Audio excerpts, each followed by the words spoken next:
simple questions first. What's your name?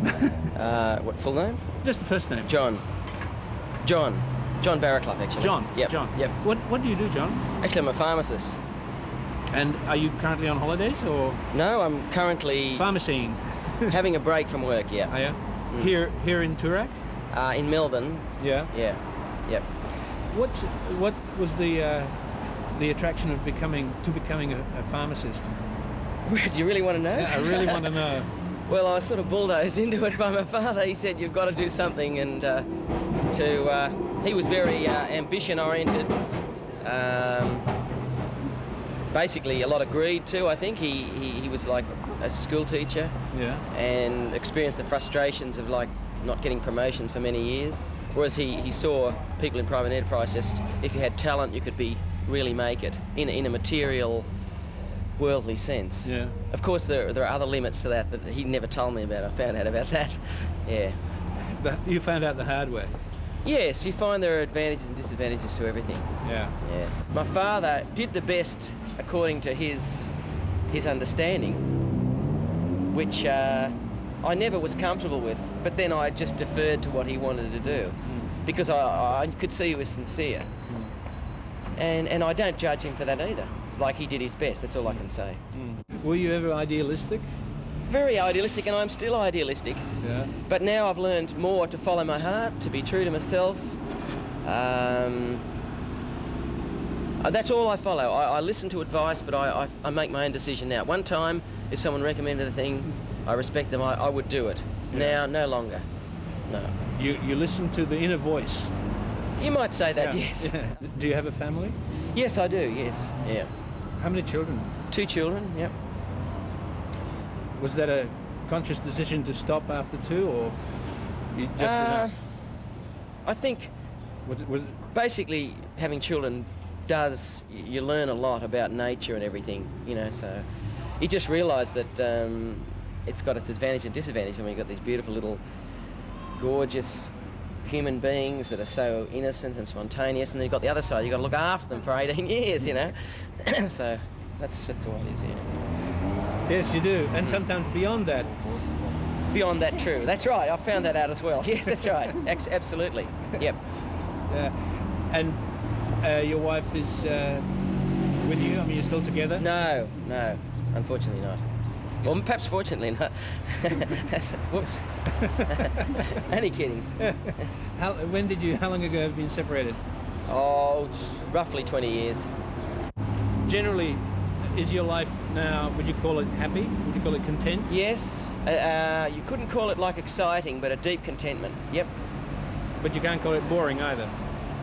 Well, we all need a little bit of spice too. Everything's a compromise. Yeah. You know, if you lock yourself away, you can become isolated.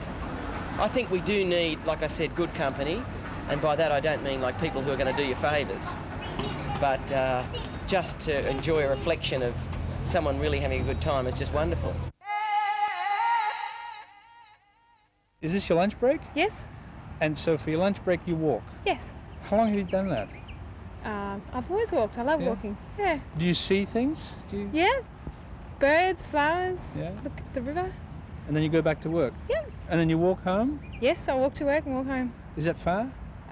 25 minutes. What do you do? I'm a geologist. And you walk at work as well? No, unfortunately not. I'm tied to a desk at work. Do you? Yeah. Do you ever get to field trips? No. But I go overseas once every year, and then I do a lot of walking. What do you do at the desk as a geologist? I write reports. I'm working on a project in the Philippines. I'm at the moment doing some reservoir estimates, trying to work out how much oil we think is in the ground. How do you do that? It's complex. Yeah. You look at a piece of stone and you say, oh. No. No. No, you don't do that. So everybody thinks a geologist is sort of involved with just looking at bits of dirt. No, not in petroleum, not when you're dealing with offshore. Right. What got you interested in this field? I love rocks. You like to see these rocks? Yeah. What exactly do you mean by rocks? Well, I collect semi-precious stones. I started collecting when I was 5, and I've got a fair-sized collection. I like collecting. How big is your collection? It's sort of all over my floor and all over mantelpieces and things like that. And when I go overseas, I try to go to places that have interesting new rocks that I don't have.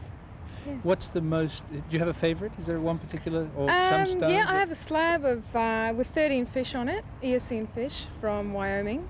I'm very fond of them. They look like sardines that you just open a can and sort of squish them into the rock. They're really well preserved. And How old are they? I think it's about 35 million. Well Yeah. aged. Yes, well aged. Yeah. So they're fossilised fish. Yeah, they've been So- preserved in fine-grained sediment. Where did Yeah. you get them? Well, actually from Wyoming, but I bought them at a gem. There was a jamboree, called, like a fossil hunters get-together type thing. So there's two ways you acquire them. You either find them, Yes, you either find them, which doesn't happen very often when you're sitting behind a desk, or especially behind a desk. or you buy stuff that other people have found. But when you started collecting at the age of 5, you weren't buying them, I presume. Yes, no, my Yeah? mum gave me Oh, for right. my birthday two rocks, and I just kept going from then. And you always wanted to be a geologist?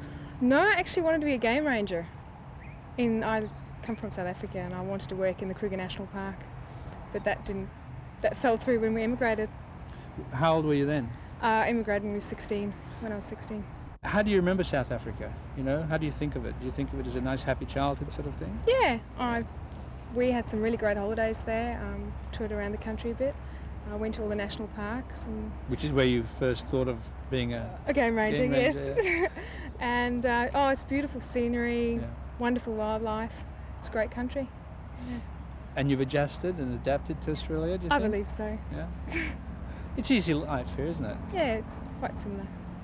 Is it similar? Reasonably. Except socially, I suppose. Yes, yeah.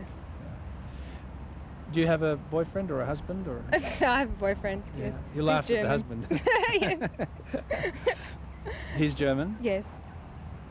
He So was I'm a learning a bit of German. tourist that you nailed down, or? No, he's also immigrant. Yeah. Yeah. Does he work in the same area as you do? He's doing a honours in human biology, biomechanics field. Yeah. So we share an interest in evolution and all that sort of stuff. Yeah. What do you talk about? Oh, we talk about going to Olduvai Gorge and digging up some new fossils and changing the record of, how we all evolved. Yeah. Together. Yeah. Yeah. How did you meet? On the soccer field. How? I played in a mixed soccer team and he was one of the players. Very good one. On the same side or on the opposite side? We managed to always be on the same side. That's lucky. My name's Damon. I live in Sydney, but I'm catching a bus to Brisbane to see my auntie and uncle, so I've got to go. Okay, bye. Can we walk with you for a minute? Yes. You know, we're from SBS. Are you? Yeah. Ah. My favorite station. Yes? Where are you from? I was born in Prague. Ah. Yeah. And what are you doing? You live here now, of course. I live down Elizabeth Bay. And what do you want to talk about life? Yes. What about it? Well, how has yours been? Mine has been very interesting, very adventurous, and very pleasant in Australia. Been here since 1939. When you say adventurous, why was it adventurous? Oh, when I left Europe, it was quite an adventure. Yes. Because I left with the last train leaving and the last ship leaving from France. And it was quite some doing to get onto the train and some doing to get onto the ship. Were you on your own? Yes. What was the most exciting thing that you've done? Most exciting thing? Well, probably the most exciting thing in my life was escaping from Czechoslovakia, I would think, Yes. in 1939. Because I was really, from my French company, I went to Prague to buy at the fair, the spring fair in Prague. And of course, the Germans marched in before the fair was over, and I had to try and get out. And How old were you then? 22. So, And you weren't married, I guess? no. Did you get married in Australia? No. In Australia, they always say, why join the library? Why join the library why buy a book when you can join the library? I see. So you're in the library. Yes. You've lived pretty well alone most of your life here? No, I lived in company. I'm very fortunate in that respect. No, I just wanted, yes, it sounded a bit lonely for a minute there. No. I'm only lonely because all my contemporaries are gradually all dying off. Do you have a lot of women friends still? Yes, I have a lot of women friends, lady friends. I kept in touch with those of the past. In a month from yesterday, I'm going back to Europe for 2 months, and I'm going to see 2 of my former girlfriends, one in Vienna, and the other one, if all works out, in Paris. Your lady friends, just wonder if there was one or perhaps 2 that stand out that you perhaps remember more fondly than the others. Well, I can't give names because the one I most fondly remember was in Melbourne, and I don't know whether she's still alive, but she's married, so that's past history. And did you ever think you might get married? Did you ever think you'd like to have married her, for yes. example? I was very keen, but she was married, as it turned out. Oh, I see. She was already married, Yeah, and you didn't know that? No, not when I met her. No. How long were you involved with her? That was during the war, and it was 1943, it must have been, 1943 until about 1948. On and off. Yeah. Because she lived in Melbourne, I lived here. And did you split when you discovered that she was married? Well, what happened was her husband was in the army, and when the end of the war came, when I was with her at Her Majesty's Theatre in Melbourne, when they announced it was the end of the war, she said to me, well, that's the end of that. Because her husband came back home, and that was it. So, Did that upset you? yes, Pretty much. very much, yes. How long did it take you to get over it? Did you get over it? Oh, yes, because, I mean, it's silly to hanker after something you can't have, and I still very fondly think of her, but I haven't seen her. I saw her once after 1945, but then I never saw her again. That was it. Hi, my name is Claudie Staten, Sunday School, Tupperware, Linoleum, Fuzzy Fun for Rock. You in a hurry to catch a ferry? No. Oh, good. What's your name? Andrea. Andrea. Yes. You don't trust me, do you? No, I don't. No, I don't, not at all.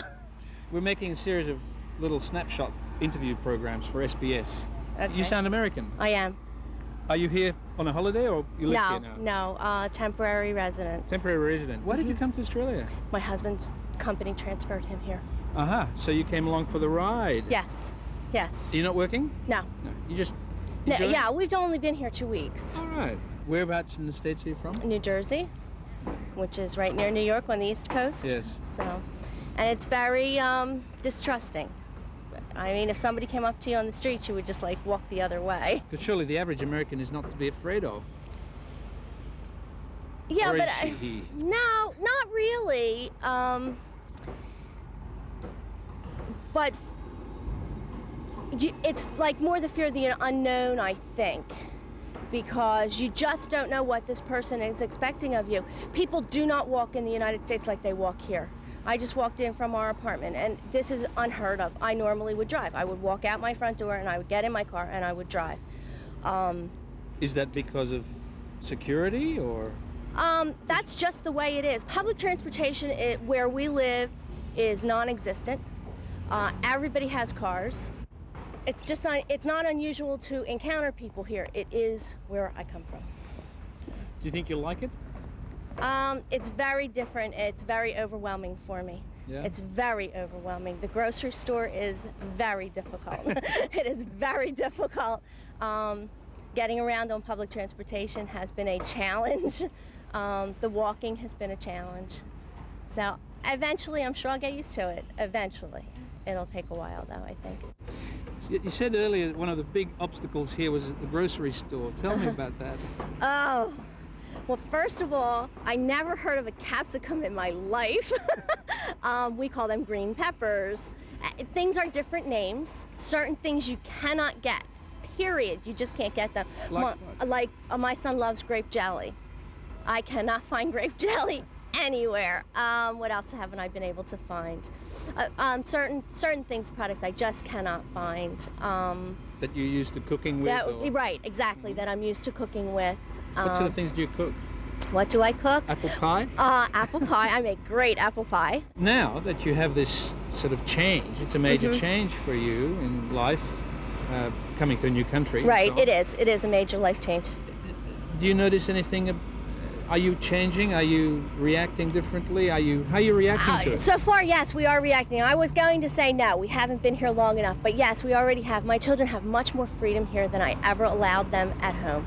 I am a very overprotective parent, and here they are allowed much more freedom. They're allowed to walk up here by themselves, and they stay out later, and they do things. I let them take the ferry into Sydney by themselves. I would have never ever let them go into, our nearest city was Philadelphia, which is about the same distance. I would never ever have let them go into Philadelphia by themselves. What about you yourself, personally, in your personal area? Have you changed? Are you changing in response? I'm not driving. I haven't driven in about a month, and it's going to take a long time for me to learn how to drive here. Wrong side of the road. Wrong side of the road. Overwhelming at best. Perfect. Has anything gone wrong in your life? Oh, everybody has ups and downs. Major? I mean, it's not a. Yeah, everybody has major things that happen, and life. Everybody has major life disappointments, and they have life-changing events on a regular basis. Not, I'm sure you do. I'm sure everybody does. Yeah, everybody does. It's not like, but that's what life is. Life isn't supposed to be smooth and easy. That's what makes it so interesting. If you had asked me 2 months ago would I be here, I would have told you no. This didn't even come up for 2 months until 2 months ago. Pretty sudden. It was very sudden, and so what do? Say no? And go on with your merry little placid life? No. This is an opportunity for change and living. Right, and everything that happens, negative or positive, is an opportunity to grow. We're new in Canberra. Where should we go? Depends what you're looking for. We're looking for conversation. Well, you found the right man for that, that's for sure. Yeah? Why not? You're with the stand-up SBS type people? Stand-up SBS type people, yes. So Front Up is the name of the program. Front Up, I beg your pardon. Are you familiar with it? Yes, I've watched it many times. I think it's probably the best TV I've seen. I don't have a TV. You don't have a TV and you watch it. This is fantastic. It's true. I think it's TV as it should be, back to the people. You know, one of the things that I always find fascinating about people is things that have happened to them. You know, I mean, good or bad, because I think those things are always interesting for other people to hear about. Is there anything that's happened to you, like recently, that... There is. I'm not sure I should talk about it. One thing I'm amazed about the way you deal with people is that you're able to take them into situations, into their own home, and to a complete stranger, you forget about the camera for a moment, and they share something about you. It's quite private, quite special. But is there something... Yeah, here's a good dilemma for you. Good romantic dilemma. Yes. I've fallen in love with somebody just over the past week, and she loves me. It's a standard also, but there's someone else, of course. And so you sort of grip with these issues about, interfering with another person's relationship, or you read during 19th century poets to seek inspiration and guidance, and there's this sense of transcendence that you try to seek, I guess. Trying to find ways of accommodating a passion and emotion and still make it livable at the same time. Especially when it's so new and fresh. Exactly so, and so intrinsic in the emotion is this hope, and you hope there is a hope, there is a future. But if there isn't, how do you accommodate that as well? Yes, it's true, and because poetry, you've chosen something very interesting, because poets are very passionate. If love is not fulfilled, there's only death. There's only two ways out of that kind of dilemma. I'm sure it's not so tragic. Well, you'd hope not, but a death of sorts, perhaps. Yes, a death of the self. Yes. You said yourself how events in people's lives changed them, and I think that's what it's all about, isn't it? It's this constant evolution. What made you fall in love, or why do you think you're in love? What are the symptoms? The symptoms. That is a hard one to answer, actually. It's probably more an awareness on both parties that it's something completely unbidden and completely unsought, and something quite compelling. And it's got nothing to do with lust or desire or anything. It's just it's a mystery. you've been given a puzzle for both people to solve, and for want of a better name, you call it love, I guess. Does that make sense? Yes, it does. And this person, she has a relationship with someone else. Existing already, and they're very happy, and I have no wish to come between them. But you know that it's mutual. The feeling is mutual. Oh, absolutely, yeah. Yes. Yeah, but I guess you have these issues again where, especially the age we live in, this notion of marriage, death to your part and so forth. I mean, they're not married, but intrinsic in that is this notion that you find everything that you need in one person. Yes. And in a dynamic society like we are, it's probably an unrealistic expectation. So what do? Do we have to find new forms of relationships to accommodate these different facets of ourselves to give our mutual needs? Well, here's a dilemma for you. Do you think you should analyse it, or should you follow your heart and let passion rule? Yeah, I know, which is more fun. What sort of person are you? Which are you inclined to do? Oh, I'm the poet. Absolutely. Yes? Yeah, absolutely. I've already made a decision. No matter what it is, it's life itself, and you can't deny life itself. You can put it in boxes, and you just perish, atrophy. So no, you've got to follow it to its bitter end if necessary. Is your place of work where you've fallen in love? Well, that's where we met. Yes. Yeah. In what sort of circumstances? Well, she works for me once or twice a week. Oh dear. Tricky. That's even worse. It is tricky. It gets worse. Tricky. I mean, this is another thing. It's strictly against my principles, Yes. professional, ethically, and otherwise, and conventional wisdom says otherwise. But what can you do? Yes, indeed. What can you do? Well, what can you do? What are you going to do? Self-discipline more than anything, Yeah. and patience.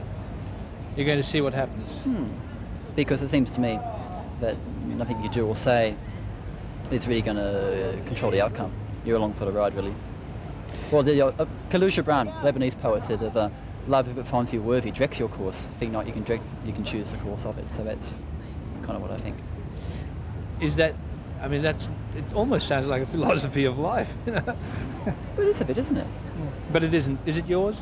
Is that how you live? Yeah, I think so now. Yeah. I think so. I mean, we come to different understandings about life, and for a long while we're going out trying to shape it in sort of ways, or think this is the way it's going to be, and you can construct something, but sure enough something intervenes that dismembers that or shapes it another way, and you start to realise when you define something, it's an old Chinese idea too, I guess, if you define something you're limited, and what's really vital in life is that intangible and ineffable and that vital and then organic. Going back to this present dilemma that you have, having fallen in love with someone who's not available, it's worse for you that she's fallen in love with you. That's probably making it even worse. Exactly so. Exactly so. What about before, previous affairs? Oh, tragic. Absolutely tragic. Are they? Bad karma all around. I don't know what I've done. All of them? Not all of them, no. Well, I mean, what do you mean by tragic? Teach you different things. Well, frustrating. This is I hate to think it's a pattern in my affairs, but there's been situations where you just meet people we really connect with, and but this is really can't be fulfilled in one way or another. Or what about the last one? What happened there? Now we're getting touchy. A few years ago now, going back a long time, and this particular woman, absolutely charming, sort of woman who reads your French poetry in bed, all that sort of stuff. Absolutely gorgeous, quite enchanting. And but her problem was, as it were, she was having an affair with a married man. So she met me, thought I was much more wonderful, of course, and left him.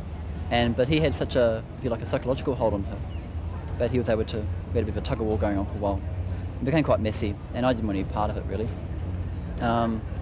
And she eventually went back to him because it turned out eventually, after months of talking about this, that she had a thing about commitment and didn't want to commit. And with him, there was no problem with it, despite how awful and sordid that whole liaison was. And that kind of rubs a bit hard sometimes because you do kind of everything right. Yes. It still doesn't work out. So how long did it last? Oh, not very long, maybe about 6 months or so. Long enough to make me cynical. Yeah. It made you cynical? Absolutely. Yeah. Absolutely. Because, I mean, here's the rub. Because if you believe certain things about life and how life works, and you still do everything right by the rules, it doesn't work out, then where are you? But they teach you things too. They teach you things about yourself. Yeah. That's the main thing.